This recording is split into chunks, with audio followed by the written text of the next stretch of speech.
Hey everyone, it's Ryan here with dpmarketing.services. Thanks for tuning in. Hope you're having a good week. And yeah, as always, thanks for tuning in, watching these videos. I hope they're helpful for you. I love hearing from guys like you who are watching these videos. You're learning info. You have great questions. You're asking for more sorts of topics. Like, I love it. So keep it coming in. We hear from people just like you every week, and it's awesome. If you're new here, this channel, it's all for HVAC and plumbing contractors. We help them maximize their lead flow, maximize their opportunities. On our side, we help maximize the revenue, but we also on this channel, we try to do things that help you maximize your profit, right? So things that better business tips, ways to understand your business, all these things are helpful for you. So we've had a couple of conversations, two different people, and it got us really talking and thinking about something. So I wanted to air something out here. It's probably not going to be super popular, and that's okay. But it's something that's one of those uncomfortable truths that we just have to talk about. So one company reached out to us, maybe at this point 7 weeks ago, wanted to start getting going with their online marketing. They saw what we were doing with other contractors, and they wanted us to help them. If you've talked to us at all, or you spent much time about like reading the stuff we've written, our process really only works by committing to one company per service area. We can't dilute what we do with you and the shop across the street, because then you cannibalize each other's results, and then you're not everyone's unhappy. But the shop, they saw what their competition was doing in their local market. They saw they were investing heavily on the digital space, that those guys were growing, and they wanted to see those same sorts of results. So they reached out to us. We did what we normally do, which is kind of a digital assessment. We figured out where they are, what their goals were. We figured out a plan to help them get there. And then it kind of went strange, because we sent them all the information. I said, yep, great, let's get going. And when we set up a new company, like we basically ask for three things. One is we send them an agreement just showing, hey, this is the range of services we're going to provide. This is what you can expect. It just kind of outlines everything that we're doing so that we're all on the same page. One is we do the initial the credit card authorization. So this basically pays for server time, for development to start doing their work.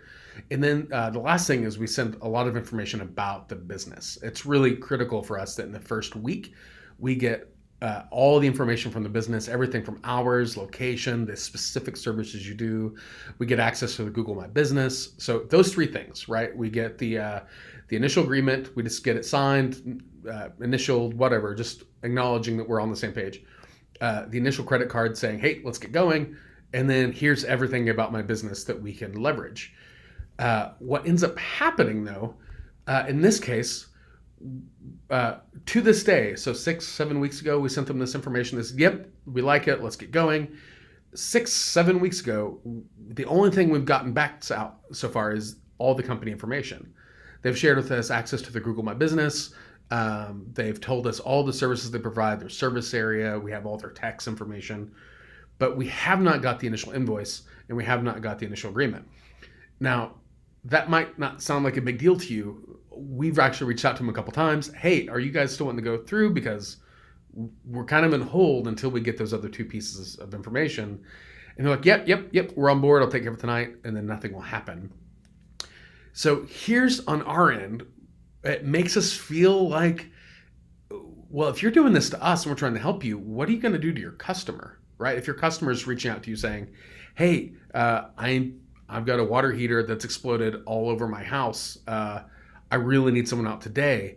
How do you treat your customer when they're in a time of need? Are you dependable? Like, are you answering the phone when they call? Like, it puts all these questions about, if this is what you're treating us and we're trying to help you, what do you do to your customer and they're trying to give you cash? It creates a lot of questions for us. So that's like challenge one. Challenge two, so here's another company. This is a company I've been working with for a few months, and I'm not going to mention your name. So if you're watching this video, which I know you subscribe to our channel, I don't want to air stuff that's like legitimate going on. But it's been a rough past month, just personally. Like, there's stuff within the office that's causing a lot of tension. There's been a lot of arguments. There's been a lot of techs not doing what they say they're going to do. The owner of the company decided to take like a week on vacation and just travel. And if you've been doing your job for long, you probably know, like, when the cat's away, the mice play, right? So it's really hard to get the momentum you need if you're like leaving the company for a week or two to do personal things. So he reached out and basically kind of aired, this is kind of what they're experiencing in the office. So on our end, everything we saw was looking good, right? We saw, hey, the website was performing like it should. The organic traffic starting to perform like it should.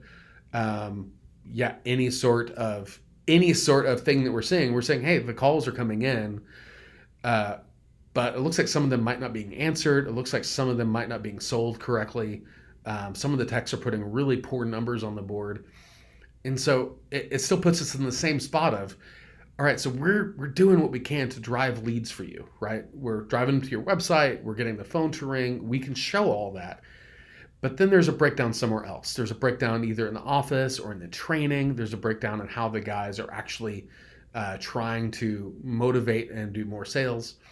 So in both of these situations, it's still the same outcome, right? Which is, for us, our job is to maximize your lead flow. We want to make sure no matter where your customer is, that they find you quick, that they go to your website, that they quickly convert to a lead for you, either through clicking the call, maybe a chat, maybe they're filling out a form on your website, maybe they're reaching out on social media, maybe they're hitting you up on Yelp. It doesn't matter. We want to make sure all the bases are covered and your company is finding these people. But what we can't do, though, is do the other things that actually make those things matter. So here's a quick list of things of, do not call us. We would not be a good fit to work with your company if a few things aren't in place. So if you've had a business for long, there's a dime a dozen guys who will supposedly get you on the first page of Google, and you get those emails every day and people cold call you. Like, it's not our style. We don't do that. People come to us because of what we've done for other people. But it also means we do things different, which means we don't just want to take your money. Like, we're only as good as the value we bring to your business. So do not call us if you're not hungry to do hard work. And what I mean by that is, we take the stress of like all the marketing stuff off of you, so you don't have to worry about like how many times should you post on Facebook, and how do you have to come up with a blog, and what sort of directories do you need to do in, and how do you engage with people once they give you a review, either a good one or bad one. Like, all those questions, we take it and we deal with it. It's us. We partner with you so that you can do what you do well, right? Which is run your shop. You know your trade. You're the best plumber in the town. You're the best HVAC contractor, something. We do our job well, you do your job well. But if you're not hungry to work hard, what we're going to do is just going to make things more stressful for you. So if you just want to coast, if you just want to like field a job or two a day, if you just want to like, play it easy and take it slow, we're probably not going to be a great fit for you. Because what's going to happen is we're going to turn on the phones. We're going to turn on the exposure for your business. And now more people are going to see you, and more people are going to have a bad experience. Either, hey, they tried to call, but it went to an answering machine and didn't get called for a couple days later, which actually happens. Or you say you're going to come out at 9 o'clock in the morning, but you didn't come up till 1 o'clock in the afternoon. You didn't even call the customer in the process. That customer now is going to leave you a bad review online, and we're going to maximize those review opportunities. So there's a quote, and it's gone back for at least 40 years, but great marketing makes a bad product sink faster. So in your case, when we get involved, when we start maximizing your exposure and your opportunities, we're doing our job. And if you're not picking it up on your end, it's just going to make your company struggle even more. And we don't want that. So you have to be willing to work hard. That means not just hard, but also smart. So if you don't want to work hard, if you just want to like magically take a few days a week and just do nothing, or if you just want to like coast, we're not a good fit. The second thing, don't call us if you don't have good processes in place, or at least you're not thinking about good processes in place. So here's an example. The guy I mentioned earlier who decided to take a vacation, It's not uncommon, by the way, for an owner to be gone for a week or two and things in the office just kind of either stagnate or slow down because no one's going to care about the company to the same level the owner is, right? It's just that's how it is, and that's fine.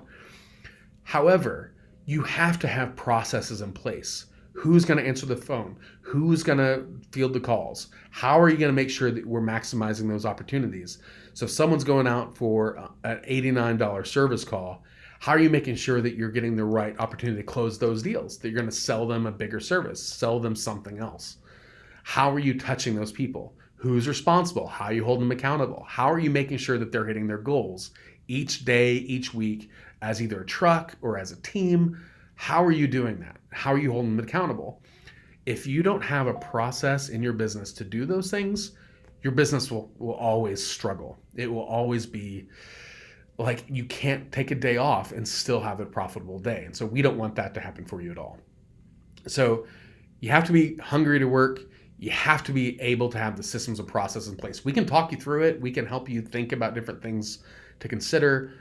But at the end of the day, if you are the only reason that your company is putting numbers on the board, if you're the only reason the phone's getting answered, if you're the only reason anything's happening, it's going to struggle, right? Because you're going to hit your bandwidth. You're going to be bottlenecked out really fast. And so we want to see you grow. We want to see you expand your capabilities and expand your sales. And that means you got to train your team. You have to have the processes in place. So hard work, you have to have the systems. But here's another thing we see a lot is if you're not comfortable on your pricing. If you're like uncomfortable about selling your services as being the best contractor in town, we're probably not going to be a good fit for you. We don't position the companies we work with to be budget guys who are doing cheap work over and over and over with customers who are going to nickel and dime you. We want customers finding you out and preferring you because you're the best at what you do in your area.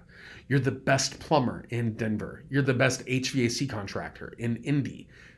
We want these guys willing to pay a premium for your services so that you make more money because you're the best. You have the best online reviews. You got the best website. You have great Facebook presence. We don't want to position you where you're nickel and diming and competing over like HomeAdvisor leads. So if you're like not comfortable billing like, standard rates for replacing a garbage disposal or replacing a furnace, it's going to be hard. So we recommend for every company we talk to, we recommend doing book pricing, do a flat rate. We like to recommend a couple different services to help make that easy. You can do it yourself. We actually have a blog on our website where it walks you through the math of how to determine your own flat rate pricing. It doesn't matter how, you have to be comfortable with the value that you're bringing. It's not time and materials, it's expertise, but more than that, it's all of your overhead that goes into running your shop, which is way more than people think, right? You're not an unlicensed hack. You're not just a guy on Facebook saying that you'd be willing to do somebody's garbage disposal for $50. You're a licensed, experienced contractor, and that has to go into the rate. So if you're not comfortable with that pricing, if you're not comfortable with selling yourself the value that you have, it's going to be an awkward fit for you. So really, those are the three things that seem like these two guys have in common. We need to make sure you're following through. We need to make sure that you're doing what you say you're going to do. We need to make sure you're holding goals for yourself because we're holding goals for ourselves, for you, right? We don't want to be doing all the work and then throwing you great leads in your company's direction and then for them just to fly off the table, right? Either no one's checking the email or no one's picking up the phone or whoever they forwarded the number to, it didn't work and the phone number is getting lost in the process. No one seems to care. If you can't return an agreement back to us within a week, those are the questions that it brings of, hey, we might not be a good fit because we need to know that when we're doing our work on our end and we're going to work our tails off, that you're going to work your tails off too to make those customers happy, to turn those leads into customers, to make more money. It's going to be a great ride, but maybe we're not the right fit for you. So if you want people to take your money so you can say that, hey, you're paying for a website, you're doing all this, there's a lot of companies who will take your money and they will not say a word to you about how good you're doing with things or what you're doing with the lead status. That's not what we do. We're going to make sure that you're following up, that you're taking care of those leads, that you're closing them, that you're upselling them. We want to see you get higher and higher goals too, not just get more and more calls that you can't close. So sorry for the rant. I know that that's probably not going to be a popular video for people, and that's okay. But it's really important that when we work with a company, if you're one of our companies we work with now, then you've heard us preach, right? You've heard us preach about check in with Nearby Now, get the reviews, make sure you're doing the good service. And we are on you guys every week to make sure you're doing that. It's just as important to make sure, even on the front end, with the systems and the processes and the goals and holding yourself accountable, that those things are there. So hope this video is helpful. Let us know what you think. How do you hold yourself accountable? How do you hold your team to higher levels of performance? How do you manage the things when you're out of the office, right? So if you go out of town and go vacation with the lake with your family, how do you know that your team is still doing their job even though you're gone? I'd love to hear from you. So leave us a comment below. Follow us on Facebook, subscribe to us on YouTube, and we'll talk to you next time. We'll see ya.